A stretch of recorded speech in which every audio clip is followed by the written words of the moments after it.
Right now in 2026, VET is under pressure. Half of Australia's apprenticeship have disappeared in just 4 years, and the number of training providers has fallen below 4,000 for the first time in decades. Yet we're told that there is record investment and record enrollments. So why do the numbers tell a different story? What's really happening in vocational education? Is it funding? Is it the disconnect from the industry? Or is there a bigger problem no one wants to talk about? Today I sit down with Phill Bevan, a 35-year veteran of the vet sector and one of the sharpest, most unfiltered voice in the industry, to find out what's actually breaking the system and how can we fix it. This is a conversation you can't afford to skip. Let's get into it. All right, Phill, thank you for joining. Pleasure. Thanks for having me. I'm going to get straight to it. What's the single biggest problem in vet right now, and is it getting better or worse? I love that question. And it's two questions, really. What's the biggest problem? We can choose from, unfortunately, a bit of a laundry list of challenges. Is it getting worse is another thing. It immediately makes me think about the economy, the cost of living, the cost of operations, some of the challenges that we have in our societies, in our communities, in our industries. So I immediately, that question sort of takes me way out of vet into sort of the global macro, and then very quickly, right back into what's happening in our vet sector and how do we go about improving it. Something I've been spending a lot of time on and thinking about, particularly in the last couple of years as our challenges continue to worsen. And there's lots of things that we can talk about. We can talk about the vet workforce and the challenge that we have in accessing great trainers and assessors and in supporting great trainers and assessors and in recruiting and onboarding. We can talk about funding. Everyone, if the room's full of provider CEOs and owners, they'll immediately jump to, the funding this and the funding that. But I got to say, I have been talking for a number of years now around what I see as the biggest problem / solution. And if I was skills minister for a day, I would be trying to reconnect vet to the workplace. I think that over the years, we've progressively lost. We all talk about industry engagement, stakeholder engagement, and very importantly, industry engagement. We talk about our industries and what we're passionate about. We talk about the employers that we're working with. But really, I think over the years, we're progressively disconnecting the purpose of what we're doing. Vet, it's for industry. It's for being able to perform skills, do tasks in workplace environments, and to build, support, grow our industries, and therefore to support and grow our economy and communities. In some training packages, of course, Evan, you recognise that we've mandated, minimum work placement in critical training package areas. But I'd suggest it's all areas. Back in my day, when I was a young tacker 35 years ago, when I first walked into industry, I was on work placement, and then I got employment, and then I did more work placement, and then I got more employment, and then throughout one of my degrees, I did lots of work placement. So there was this very, very big focus on, as I was studying, I was out actually having these real workplace experiences. And we can talk about traineeships and apprenticeships for that matter as well, something that, our pathways have just been wiped out again in the last 4 years. Sort of 50% of trainees and Australian apprenticeships have disappeared, 40% of those places female orientated. So just a huge disconnect in that traineeships and apprenticeships area is just one of these examples. So I think that the focus on workplace-based delivery and in workplace-based outcomes, whether that be, as I said, delivery in the workplace, traineeships and apprenticeships, or whether it be work placements and really making sure that we've got strong connections with employers and industry as part of our courses, I think that is what I see is the biggest problem. The further we get away from workplace engagement and workplace experiences, the further we seem to disconnect from the purpose of vet. And perhaps the harder our graduates have it. If they've never walked into the workplace, everything that they've done has been on campus, as an example, or if they're studying in a digital mode, everything that they've done has been in digital environments. and then all of a sudden one day they're at work, it can be quite shocking for our graduates as well as for the employers who've just hired this person who has the certification but may not have the workplace experience that they need. There's lots of challenges in our vet sector. There's lots of great stuff going on as well. Lots of innovation, lots of work happening with jobs and skills councils, lots of new initiatives happening as well. And we can be pointing to lots of different challenges, but I think coming back to the core of what we're doing, what we're passionate about, delivering great experiences for our students and delivering graduates who know what they're doing into our industries, I think that just needs to continue to be a key focus. That's right. And that's why we have the new standards now, the standards of RTO 2025. It's been a while now, a couple of years that are going on. In your opinion, what has changed in practice, the things that we don't normally see on paper? Because we know you have all the statistics, you have everything that comes out, but on the ground floor, what do you see that has changed? And I have been a little bit critical of how the statistics are being reported and are being used in our vet sector.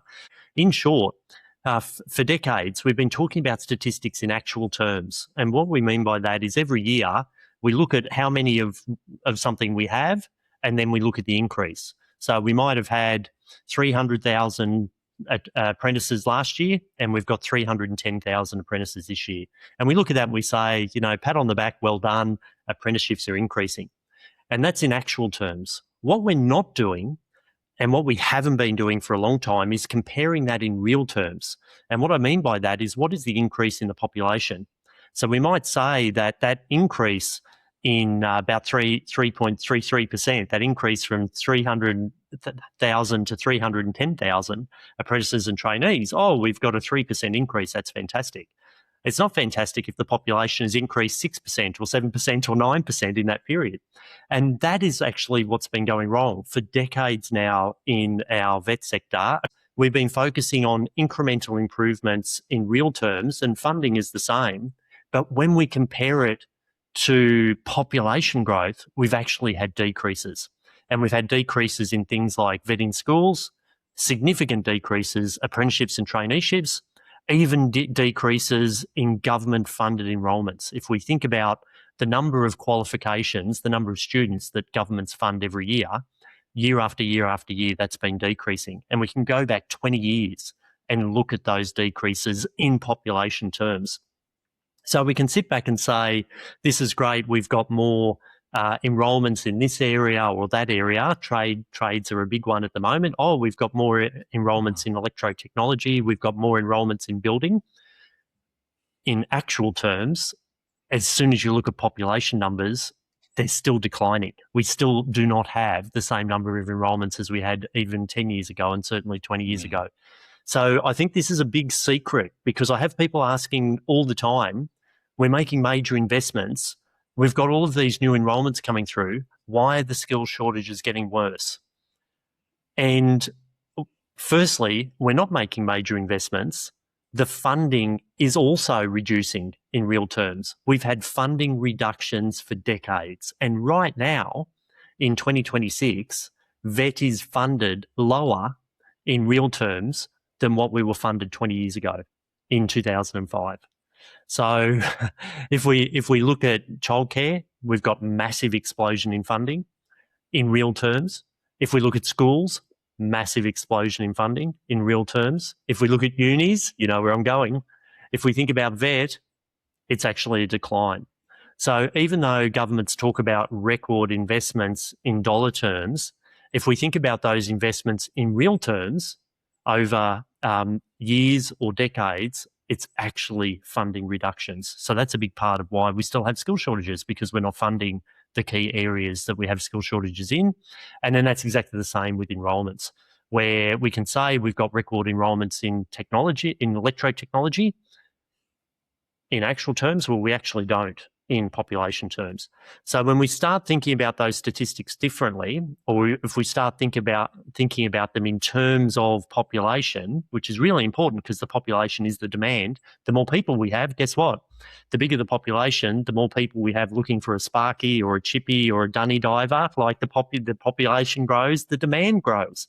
And if the demand grows and we don't grow the supply, we don't grow the same number or more of qualified people in our vet sector, then of course we're going to have shortages, and the shortages continue to worsen. So I think that statistics area, even though that wasn't the first part of where the question was heading, I spent a little bit of time on it because I think it's absolutely critical for people in the sector as well as people outside the sector to understand how these skills shortages, even though we see the ministerial releases every other week of how well things are going and the record investments that are being made, if you dig under the surface and you actually understand what's going on, look past some of the stuff coming out of the media units, you'll actually realise why it is that our challenges continue to worsen in these areas. It is a wicked problem. Just before I move on, how are we going to go about addressing this? We've got a fabulous federated system in our Australian vet sector. We've higher education, it's looked after by the feds. The Australian government deals with all of that. When we come to vet, it's a shared responsibility. We've got 8 states and territories as well as the Commonwealth. So we're wrangling cats. We've got the 9 jurisdictions. How hard is it? If we think about the National Skills Agreement, if people have watched that over the years, how hard is it to get 9 different jurisdictions to all agree to a particular strategy? It is a real challenge. So again, over the years, we have some jurisdictions that are doing quite well. I'll take my hat off at the moment to South Australia as an example, where there's something magic in the water down there, and they seem to be managing to improve the number of enrolments going on in that particular state and some of the outcomes coming out in that particular state. I'll take my hat off to Queensland as a different example. A bit of a dual-edged comment here. Queensland has the least reduction in enrolments in the last 20 years. So yes, it's still got a reduction, but it's the least reduction out of all of the states and territories. So we could celebrate, I suppose, the least worst, if I could put it in those terms. So yes, there's some challenges there in getting the various jurisdictions to agree and to recognise, and each of them have their own budgetary challenges. Each of them have their own focus areas based on the economies in those particular jurisdictions. But overall, when we get a clear view of the stats in real terms, we can see the challenge everywhere, unfortunately. Now let's overlay that on our delivery. So if we think about all of our vet providers, we've got such a diverse industry, haven't we? We've got public providers, we've got private providers, we've got enterprise providers. They're still out there, very few of them now, but they're still there. They've been closing down at a rate of knots in the last 15 years. And we've got our community providers as well, hugely important community colleges and not-for-profit providers. So very, very diverse group of providers, and they've been dropping. If we look at the last 15 years, the progressive decline, and this year we dropped below 4,000 current providers for the first time in 2 decades, and it's still going down. So what's going on in our sector? We've got less providers. Why is that? We might say that a smaller number of more sustainable, larger providers is a good thing, ? I'm not sure that's right, but I hear that a little bit for people who are arguing that maybe we should have a smaller number of providers. But why is it dropping? Is it the regulatory requirements, as you mentioned, even that we've got 2025 standards now, even more regulatory requirements? Is it that funding issue, that the funding continues to drop over and over? That's also a places issue, so less number of government-supported qualification enrolments. Is it that we've got that parity of esteem issue where we've educated our population that university is the solution? And now our population, I think, to bring in the AI discussion here a little bit, our population, our young people might be saying, hang on a minute, this higher education thing might not be everything that people have been telling us it is. So all of these guys over here with vet qualifications seem to have jobs and careers and businesses. Maybe that's what we should have been doing all along. So we've got that sort of parity of esteem thing going on as well. Joined up tertiary. So we're again thinking about reform. We've got the new joined up tertiary reform coming. And all of that, before I even get to your question about what's going on with our delivery, I think that's where we're heading, isn't it? Like, what's actually happening? What's different in terms of vet practitioners, us trainers and assessors and providers? What's going on internally? What technology are we now using that we might not have been using 5 years ago or 10 years ago? What impact did COVID have in the transition and the fast uptake of that technology? What impact did COVID have in terms of the mental health and well-being of our student population? So we can look at that in a whole range of various ways. Those funding reductions, what does it mean for the resourcing of our equipment, facilities, personnel? And on the flip side of that, I suppose, leaving the funding side alone and thinking about cost of operations. So power, equipment costs, inflation costs, utilities, rents, all of the impacts that we have from a business perspective in terms of that cost of operations. We think about cost of living, obviously, for our families, but cost of operations as well. So much that's going on in providers in terms of impacts that then when I walk into the workshop or the classroom, virtual or physical, what does that mean for my actual delivery, and how much time have I got, and what resourcing have I got, and what are the support needs of the students that I have in my room? So it's hugely, there's so much in there. It's hugely complex. So take out of that what you will, but there's some huge macro factors that have been happening for decades and for years. And then in terms of government regulatory and funding arrangements, and then that's being overlaid by all of the other mega trends, from economic trends through to technological trends through to social trends that are all eventually hitting us in the classroom in terms of our delivery. Wow, so much to unpack there, Phill. You asked the question. Sorry about that. So much to unpack. Well, I guess the follow-up for that is the completion rate, right? Because we have our students going through the system, and the completion rate is how we measure how many students we funnel through the industry. At the moment, it's around 40% mark. Probably you know better than I do. Question is, what do you think so many students don't finish first, and whose problem is that to solve? That's profound.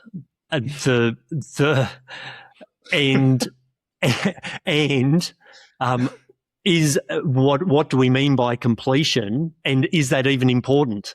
Is what we're now hearing from our government stakeholders.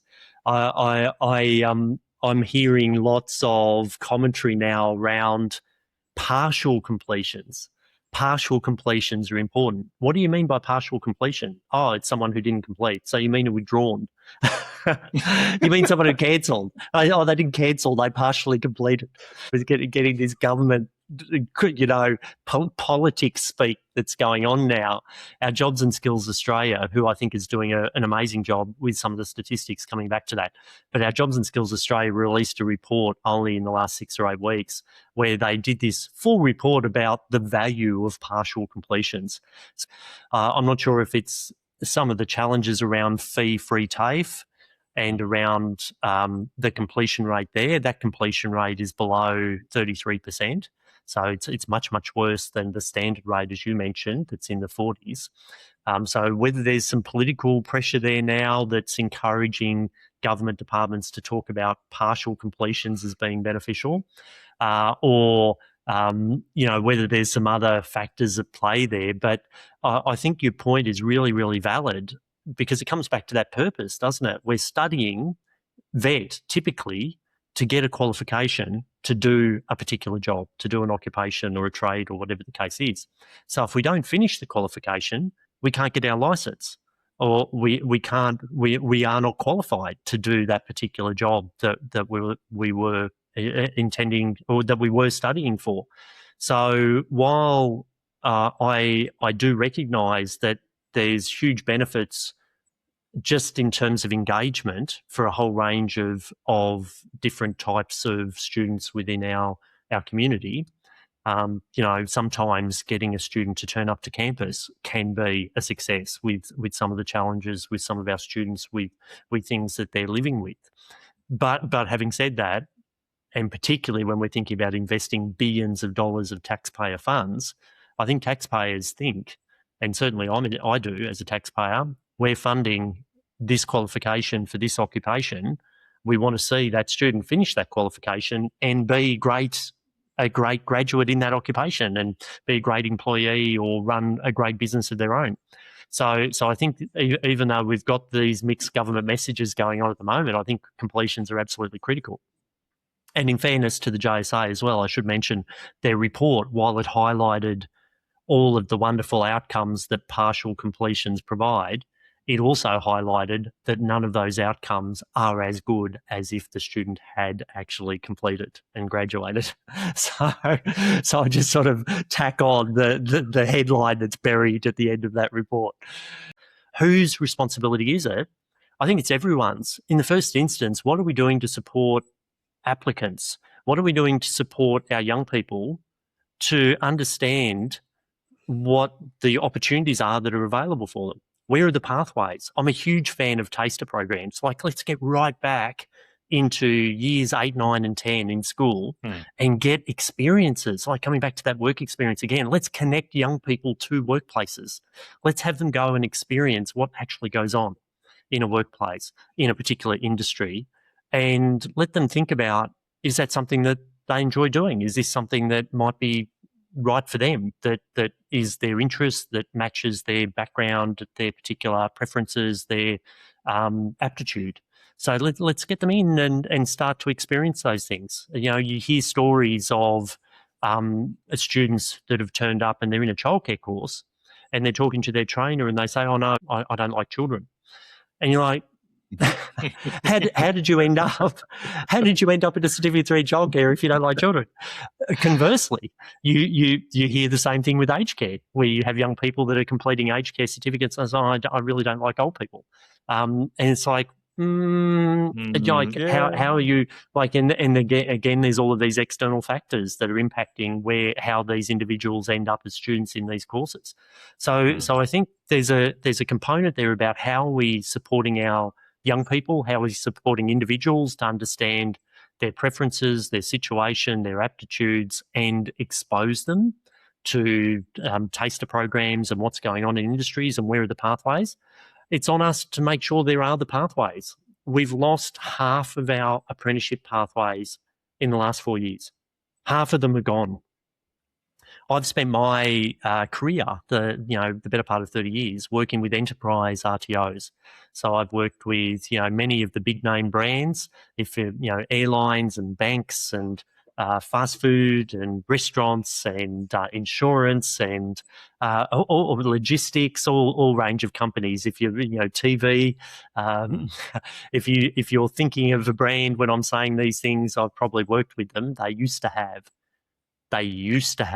an enterprise RTO, and we've lost around 83% of enterprise RTOs over the last 2 decades. Yeah, let's just think about that again. 83% of non-government enterprise RTOs are gone. Now think about the tens of thousands of pathways that are gone. And it's not that those big companies aren't training their employees anymore. Of course they are. They're doing billions and billions and billions of dollars of training. They're just not doing nationally recognised training. They're not doing qualifications-based training. They're not doing formal training. They're doing informal training that might meet their particular enterprise requirements that's really important, but may or may not transfer into other employers or other industry areas, and importantly isn't certified. So their employees are not getting those certified whole of industry and perhaps cross-sector skills that they can then use in other roles. The certification, the communication of what's been achieved is missing. So I think if we're cutting back pathways, then that's a huge problem for us as a society, economy, and as industry. So we've got to make sure the pathways are there. From a government perspective, how we get what we incentivize, yeah? Show me your budget and I'll show you what you value. So if your budget is funding billions for TAFE, but has cut all support for employers, I can see that you value on-campus delivery and you don't value engagement in real industries with real employers. So just using the exact example that we've had for the last 4 years. So we get what we incentivise. If we support our apprentices, for example, and we make sure that they do receive enough incentives, enough funding support for being able to purchase their equipment, being able to live, for that matter. We're talking about their wages so low as a starting point. So if we're making sure that there's effective wages, effective programs to support equipment purchases, whether that's loans or incentives, that there might be wage supplements, as we have in some states, High Queensland, and very, very importantly, pastoral care. So we've actually got that pastoral support, high group training organisations, fantastic organisations in terms of supporting trainees and apprentices. So what kind of support can we provide to the individuals and incentives? But then also employers. So, employers, yes, they might be private organisations in many cases, but they're also struggling. We need to support and incentivise them. Why should they be involved in nationally recognised qualifications, in that certification of their personnel? Why should they be involved in that? What's the benefit for them? And in some industries, there might be very strong benefits. In most industries, there may not. So they're happy and certainly funding huge amounts of training, but it's an extra step to add on that individual, whole of industry, not just my enterprise, and government certification and assessment and all of the regulatory stuff that goes on with our formal vet sector. So how are we going about incentivising employers in that process? And then coming back to our poor providers, if we don't have enough funding, if we don't have effective funding to deliver, and that funding can come from multiple sources. I'm not just talking about government. So yes, government, we've got government funding and government subsidies. Are we getting effective funding and subsidies from that government perspective? But then also the broader course fees. What can our students afford to pay or not pay, or their families afford to pay or not pay? What loan arrangements are in place? In university, you can get a loan to do whatever you want. In vet, you can't. If you're in vet student loans, very small number of providers for very small number of pathways, you might be able to access a loan. So there's certain structures around that funding and subsidy, whether it be government, whether it be loans, whether it be is our community able to fund these certain things, that is all sort of impacting in that area as well. And then coming back to it in terms of completion, how is that applied? So if the incentive is paid on enrolment, you're probably going to get lots of enrolments. How does that help completion? If the incentive is paid on completion, you might find that there's a lot more focus on getting people completed to get what you incentivise. Yeah.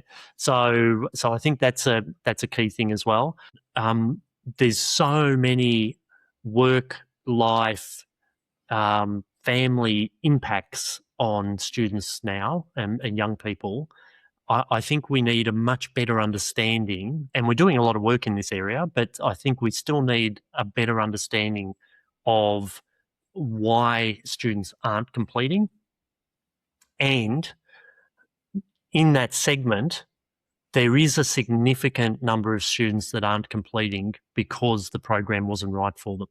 And I come right back to the start. How is it that we found these individuals, that they applied, and then as applicants, what support did they receive before they were enrolled into this program to get to the other end to say, I've cancelled because this wasn't right for me. If this wasn't right for me, there's something that's gone on in all of that machination right through to enrolment and a bit beyond, where again, we've missed the mark. That if it wasn't right for me, I should have known that before I jumped into it. So I do think just on that particular reason, there's something that's not quite connecting well in that, again, in that advice point for individuals and applicants. It's true. So we have the process, and it starts with the pre-course or information that we'll give to the students to make an informative decision if that particular course suits their needs, and not only their needs, but the industry they're trying to connect with. But in order for you to deliver, you need trainers. And trainers are kind of a commodity these days. There's a well-documented shortage of vet trainers at the moment. People are leaving for better paid industry, or they go into higher ed roles, and we know there is a gap. What's driving that, and how can we actually fix it? Oh, I mean, there's so many factors, isn't there? How do we attract? How do we attract? Where's this recruitment? Where are the pathways again? How are we supporting the minimum ticket that we're talking about? Obviously, for vet providers is TAE, something that I know you're really passionate about, Evan. I'm passionate about as well. I've been TAE trainer for over 25 years. How do we go about finding and supporting, high quality industry experienced people, experts, to come into the vet sector? And how do we smooth that pathway? How do we highlight this as a career option? You're probably going to get paid less, as you mentioned. So let's just put that on the table. So, there's not too many trainers and assessors that are doing it for the love of the money, because they would probably still be in industry or in other things doing as, everyone's got their bills to pay. But there's other ways that you could be doing that. So there's a passion component that goes in here with our industry experts. And how do we grab those passions and bring them in and show them the pathway to come in, be able to share their passion for the industry and make that a smooth path? The TAE, we need to have a minimum ticket. It is something, just because you know something doesn't mean you can teach it. I'll declare I'm an educator, so I do get frustrated when people discount education as a profession or as a vocation.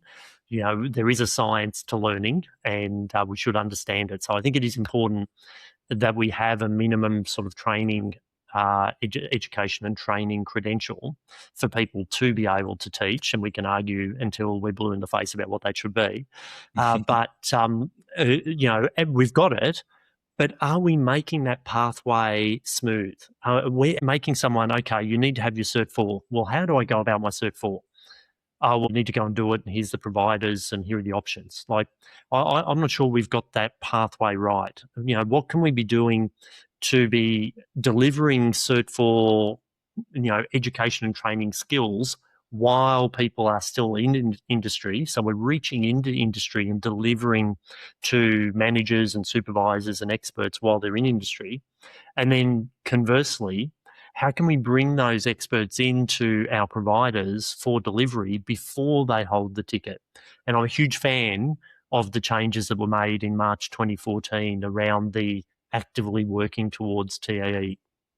I came into the sector. I had a previous education background, but not in adult ed. And I came into the sector and was employed in an RTO before I held my Cert 4. And then I spent about 9 months doing my Cert 4 in sort of a traineeship style arrangement. Now, we're going back 3 decades. That's how I think we should be, not the only way, but that's how I think is one really important way that we should be engaging our industry experts. We shouldn't be forcing them to have a Cert 4 before they walk in the door. We should be allowing them to, finding these fantastic, experienced, passionate people and bringing them into our providers and then supporting them to progressively develop their skills as an assessor, as an educator and trainer, and eventually they'll achieve their Cert 4 or diploma or whatever it is that they're doing. Obviously, typically the Cert 4.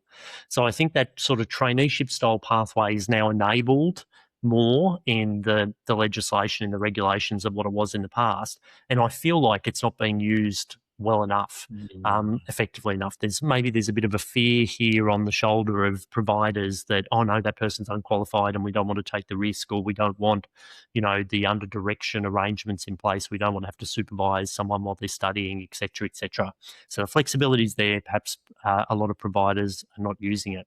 So that whole highlighting the career opportunities and attracting and recruiting these great passionate people and helping them achieve their educator, trainer, assessor skills and their Certificate 4. I think there's a huge piece there. And again, I think our Jobs and Skills Councils have been doing a great job. Lots of work that's been going on in the last 12 months around the vet workforce projects. where our jobs and skills counsellors have been identifying for their specific industry areas.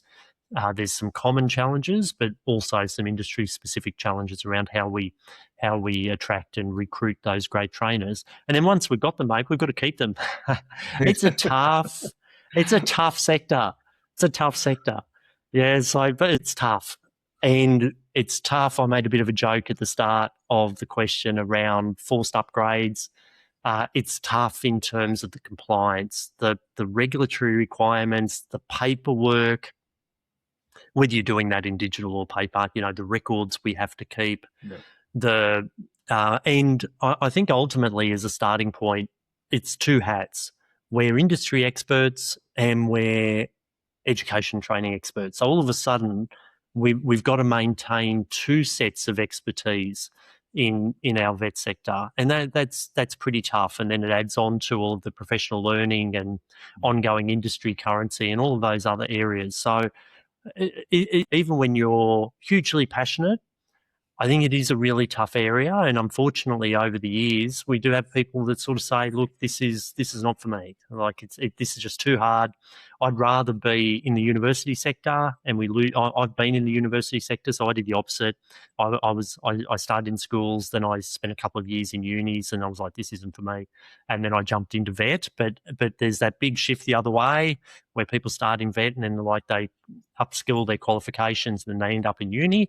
And they find that perhaps the university delivery is a little bit less onerous in terms of the regulatory compliance stuff. It's not to say that the higher education standards framework doesn't also have regulation, but it's perhaps not at the same level as what we deal with in vet. And again, it just comes back to all of those items that I talked about before. The funding reductions means resourcing reductions, equipment reductions. We might not be maintaining the facilities at the same level we should be. All of a sudden, we've got all of these challenges in the international education market, and student numbers have dropped for various reasons, obviously. We've got government changes. You've got a contract, you don't have a contract. You've got a contract, you don't have a contract. The funding's now going to TAFE. Hang on a minute, we're now going to spread the funding across the private sector. All the pendulum swings that go on. And as a poor old trainer and assessor, I'm just sitting back and I'm just trying to deliver an outcome for my students, mate. Like that's my focus. So it can be really, really a difficult environment, unfortunately. And I think there's a huge amount that we also need to keep talking about how we can better support and retain all of our passionate people in the sector as well. So you have the trainer that wears two hats, but is getting paid for one. In my opinion, you have those two hats and they're highly valuable skills. They probably should be paying a little bit more through market value because that's what we're delivering. But that's my personal opinion. In vet, and we talked about compliance, and a lot of box to tick. And in vet, we have ASQA, which now, after the standards 2025, now audit the four quality areas, right? So you have training and assessment, student support, vet workforce, governance. And not only that, but they expect evidence of practice. So if you are an RTO, you have to make sure that you comply with all these pillars that has now become part of our everyday life. If you're an RTO manager or you're an RTO owner at the moment, how disruptive has that shift actually been for an RTO for its own viability? There's a couple of cheeky responses to that question. Let me first say that I fully support your view that we should all be paid more. I definitely agree that and it is hard, with some of the trades. If I'm a Sparky, I might be out on the tools earning 150K, and maybe a local vet provider can't cover that kind of salary.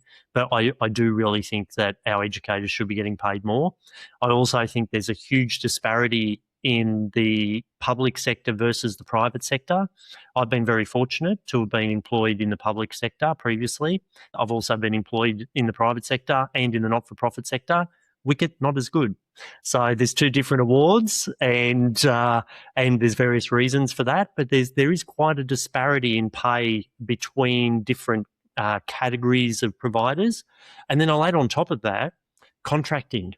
like contracting is becoming more and more and more common, and it's brilliant in terms of the flexibility, both for the contractors, for the educators, and also for the providers. Having said that, there is a bit of a tendency for some providers to try and push down on those contract rates. So they're not looking at contracting in terms of flexibility and in terms of being able to engage the best passionate educators. They're looking at contracting in terms of reducing costs, and there's a real difficulty, I think, for everyone concerned when that's the primary focus in contracting. So I think from a workforce perspective, that engagement, there's a whole range of bits there. But let's just pay people more, and you've got my vote. From there, the cheeky responses, there's sort of three categories of providers, I think, when we think about the 2025 standards. The first category of providers are those that were already doing much, if not most, of what the outcome standards require. And they tend to be a bit larger providers. They tend to be a little bit better resource providers. They have bigger teams. They have larger facilities. They have more structures in place, and they can be doing things, as you mentioned, like they already had their governance in place. They've got their board. They've got their council. They've got their industry advisory committees, and there's executive teams, and there's all these things going on. They've got their student support in place, and they might have LLN experts and student support officers, and they've got all of these resources that we all dream of.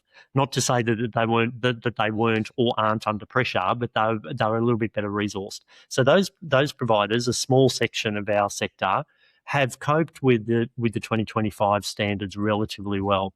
There's a second group of providers who are under the pump and have really tried to move to address the 2025 standards. So as our skills minister said, the new standards are a step change for providers. There are much more onerous requirements.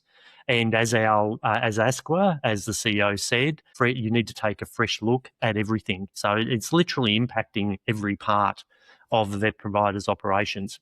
So that second group of providers might not have had everything in place that the new standards require, the 2025 standards require, but they've moved in that direction.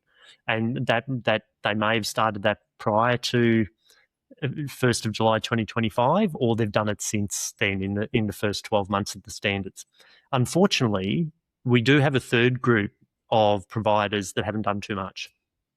And I'd suggest that it's not most providers, but it is many providers. We've got many providers out there, and as I talk with colleagues, other advisors and vet consultants and practitioners in the sector, it's pretty clear that there's a significant group of providers that haven't sort of moved in the direction yet of addressing some of the gaps in the 25 standards. As you mentioned, Evan, there's a big focus on governance. There's a huge focus on risk. Even more so, systematic monitoring and evaluation, that continuous improvement cycle, a really big focus. Student support, we're thinking about wellbeing needs, how we're supporting our First Nations students, culturally safe learning environments, how we're supporting diversity, inclusion. You mentioned the annual declaration of compliance. What are we doing to address anti-Semitism within our operations? And also working with students who are living with a disability, on top of all the other student support we're doing with all the other students. So, there's all of that big, quality area too that you mentioned. And then, obviously we've got to be focused on our training and assessment for our industry sectors as well. So it's huge. There's a huge amount in there. And unfortunately, I think for a whole range of reasons, there's a group of providers, whether it be that they're struggling financially, that there might be sustainability issues, they might just lack resourcing, that they're smaller teams, or they don't have the full capability that they need.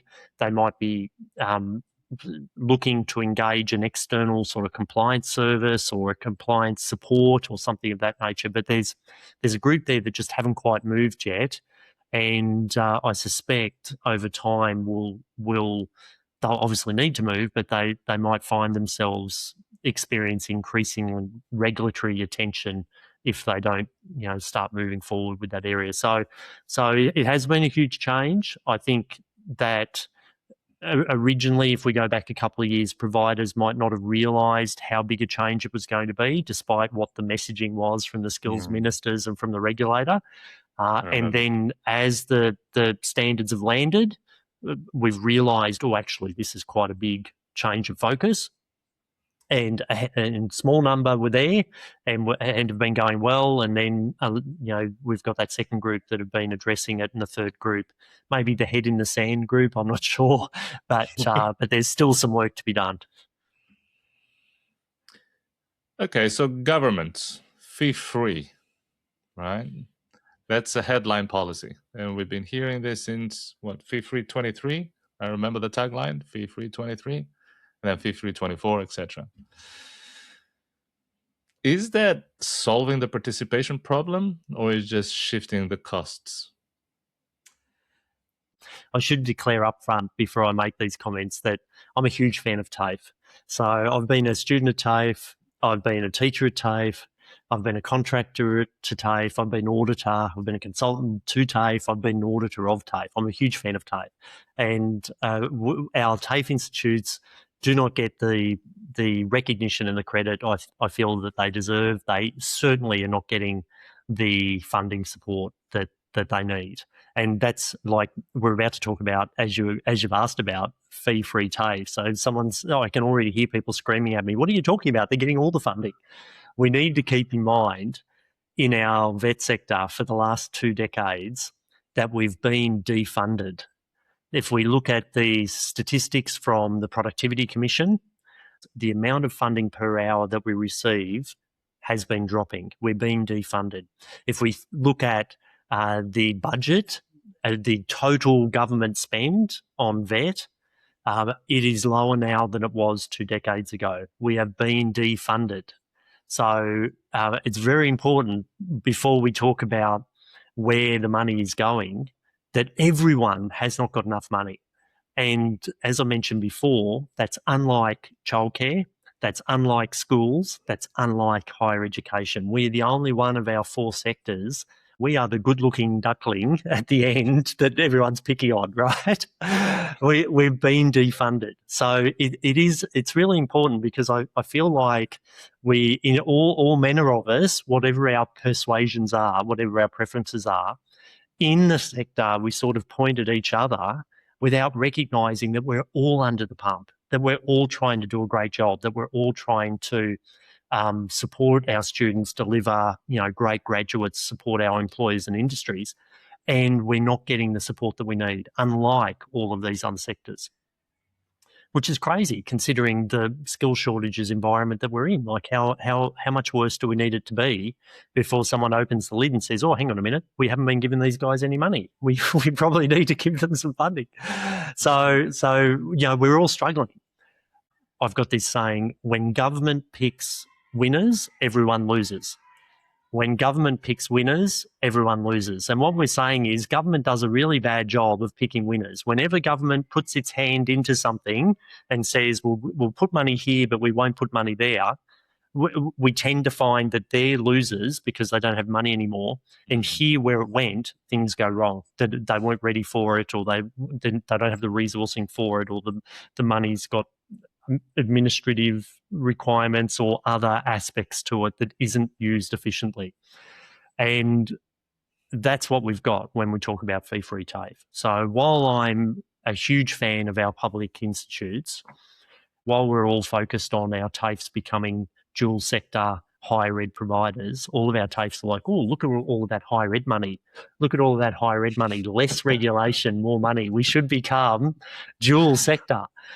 We've got some great dual sector institutes, big fan, but I don't want any more. I want all of our other TAFE institutes to be focused on our trades. Like, guys, what we need are more Certificate 3 and 4 qualified people. And then let's support them to get diplomas, and let's do other things, but let's not all become unis and forget what our mission is as our large public institutes with all of our facilities and equipment and stuff that we have. So just a bit of a byline there. So fee-free TAFE. The Productivity Commission says it's bad policy. Last year, the Victorian Auditor General came out and said in writing that it is a lot more money with no better outcomes. What we're doing is spending over $3 billion of taxpayer money for no better, perhaps worse outcomes. And the outcome of that is governments talking about how good partial completions are. The outcome of that is we're going to have less and less qualified people. Like what we know we're struggling. We know we've got great skill shortages.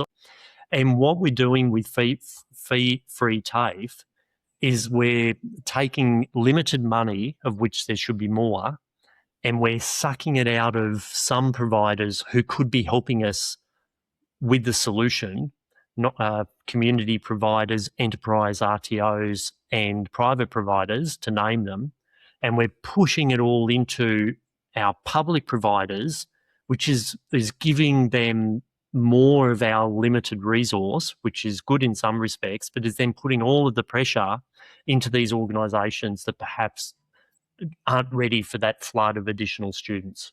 And then perhaps that creates a large, part of the situation that creates the larger dropout rates and the low completion rates.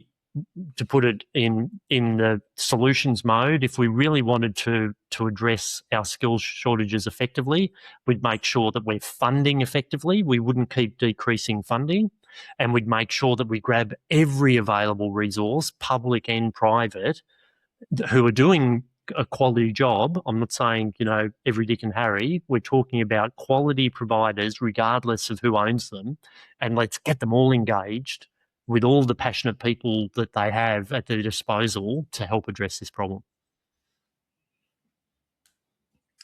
So there's a lot of myths around the VET system.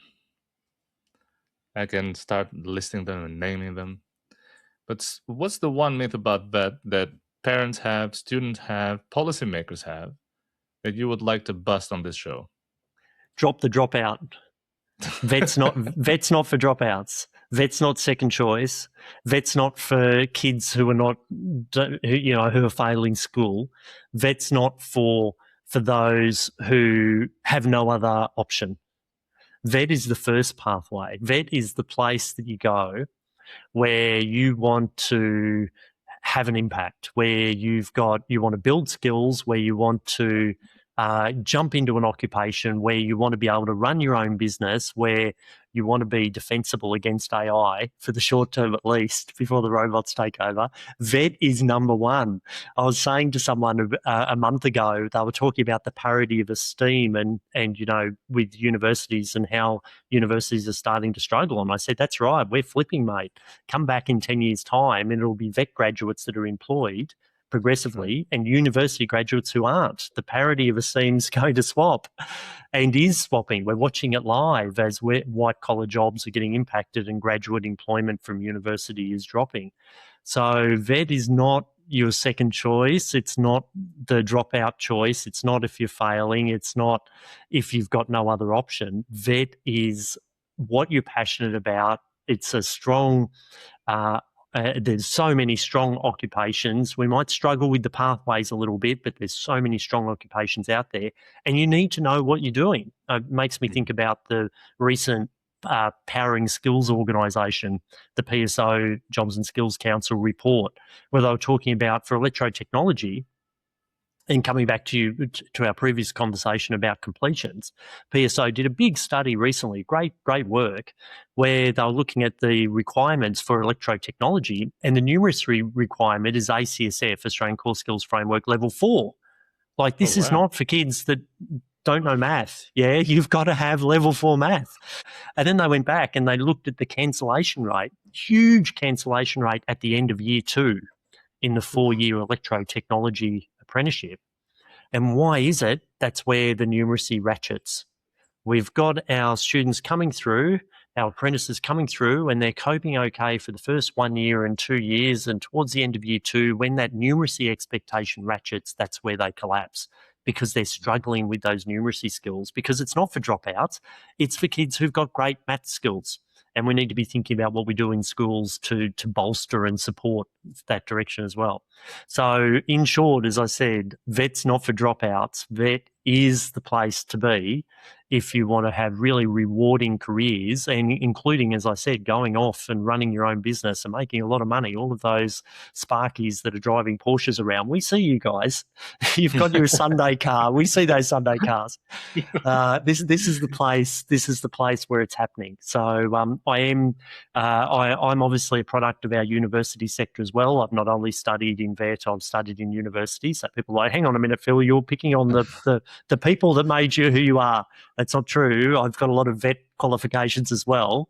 University also has its place, but I think it's really, really important for our community, and particularly our young people, to see all of the available pathways and to be getting effective information, to be getting accurate information around all of the different pathways that are available and what those opportunities are and what might work for them. I left AI deliberately, completely out of this conversation because I wanted to have your thoughts unfiltered about our vet sector. AI is the elephant in the room. Everybody understands, don't understand it, they're fearing it, it's here, doesn't matter. With that in mind, what is your honest, unfiltered advice for parents and students thinking of pursuing a career in vet? So I have 3 adult kids, and we said to all of them, go to TAFE, get a trade. So I can tell you exactly what we told our kids. Now, all 3 of them then went to uni. So I suppose my advice to parents is maybe you should be telling them the opposite of what you want them to. So it's so indoctrinated. The focus on higher education pathways is so indoctrinated now in our community. It's hard to sort of see the path forward on how we can be flipping along the way. And I think perhaps I'm part of that. Just quickly, I'm the eldest child. I'm also the eldest grandchild, and I'm also the eldest great-grandchild. So in my family, I hold a bit of an interesting position. Having said that, I'm a ringer, so no one ever listens to anything that I say. But in that structure, the reason I mention it is that I'm the first person in our family to ever go to uni. So we've got this. We had this whole thing about, you know, this is success, and that we've got this into this thing that none of us have ever achieved before. That's sort of what was going on 40 years ago. That there was, and it's been going on the entire period, that the way to be successful is that you've got to go off and do this thing where unicorns, you know, run around on campus. I'm not sure what it is that's so special about higher education, and we really need to address that as a community and as families and as parents. And we absolutely need to do that when we think about the elephant that's in every room now is AI. You know, what's going to happen with AI? And I do a lot of work in that space. I'm an advocate for AI. I use AI every day. When I'm asleep at night, my agents are working and I check what they've done in the morning I'm one of those people. So I use AI significantly in my work and with the various bits and pieces that I'm doing. It is, and I'm because of that, I'm very, very familiar with where it's currently at, what its advantages and disadvantages are, and where it's heading.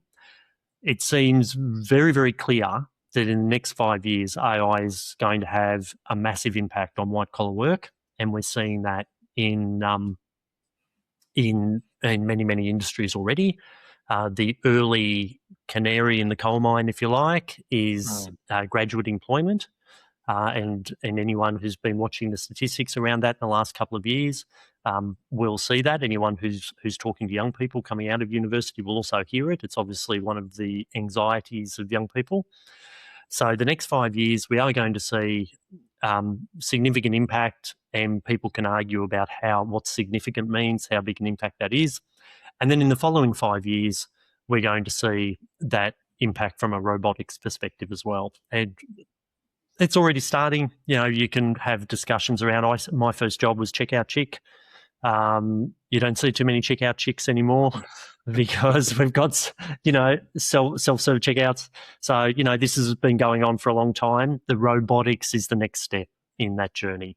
And we've got some of the largest companies in the world, with trillions of dollars, who are racing into that space. So it's coming. And again, we can fast forward 2035, 2036, and we can debate how significant that impact's going to be. And there's people on all manner of spectrum, but I think what is not in doubt is that there is going to be an impact. So I think for young people, you need to, if we were in business, if I was advising the board, I'd be saying we need to do our environmental scan, understand our external environment, and then think about what does that mean for our strategy. So, business 101, strategy 101, no different for our young people. We need to understand who we are and what are our preferences and skills and attributes, likes, dislikes, and now we need to spread out to the environmental scan, what is going on in our world. And not in terms of being fearful of it or anxious about it in the first instance, just understanding it, what's going on and where are the pathways and where are the opportunities and what's right for me. And try as best as possible to find the pathways that will help us as individuals to be successful in whatever it is that we want to do with our plan A. And then perhaps, as the same is in business, have the business continuity plan in the back pocket. When things go in a different direction, what's plan B, what's plan C, what's plan D? And exactly the same as in business. Every 3 years, we're going to be redoing our strategy. We're looking again. So, I don't profess to understand, to be able to see the future in 10 years' time, but I know that the significant changes that are occurring are going to continue, and that we all need to recognise that and to navigate that as best we can. So I'm not sure if that gives enough tips and tricks in there for our young people or for our families, but we can be concerned about it and fearful about it or anxious about it, and those are very valid human responses. But we need to move beyond that as best we can and be thinking about, okay, what does that actually mean for us, and how does that inform our decision making over the next 3, 5, 10 years? Phill, I feel that we need to have a part 2. There is so much to unpack. I have gone through my question. I still have about a dozen of them left. Oh. Thank you for coming in and sharing the insights. But I feel that there should be a part 2, and that might be the tomorrow.vet, that conversation that we can have later on. I feel that there's a lot of stuff that is not unpacked, that's not said. This is just the top of the headlines, if you like. We can go on and on talking about this. But I want to thank you for your time, for your insight, for joining me and the podcast. And I hope to see you on the next one, which we probably will organize on tomorrow.vet. Awesome, mate. Yeah, anytime at all. Thank you so much for having me, Evan, and happy to come back at any stage for a part B. Thanks, Phill. Take care.